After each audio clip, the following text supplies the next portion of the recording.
ನಾವು ಜಲ್ದಿ ಬಂದ್ರೆ ಜಲ್ದಿ ಯಾಕೆ ಬಂದ್ರಿ ಅಂತೀರ, ಚೂರು ಲೇಟ್ ಆಗಿ ಬಂದ್ರೆ ಲೇಟಾಗಿ ಯಾಕೆ ಬಂದ್ರಿ ಅಂತೀರ, ಹೇಳಿದ ಟೈಮ್ಗೆ ಬಂದ್ರೆ ಏನಿವತ್ತು ಕರೆಕ್ಟ್ ಟೈಮ್ಗೆ ಬಂದ್ರಿ ಅಂತೀರ.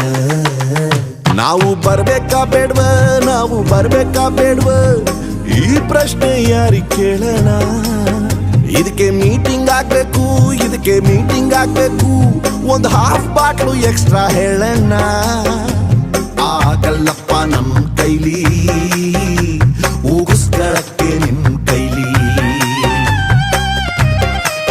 ಓ ಸಂಸಾರ ಯಾಕೆ ಬೇಕು ಅಂತೀರಲ್ಲ ನಮಗೆ, ನಾವೇನು ತಾಳಿ ಕಟ್ಟಿಲ್ವ, ಹಂಗೆ ಒಂದೆರಡು ಮಕ್ಕಳು ಮಾಡಿಲ್ವ. ನಾವ್ ಮನೆಗೆ ಹೋಗೋದು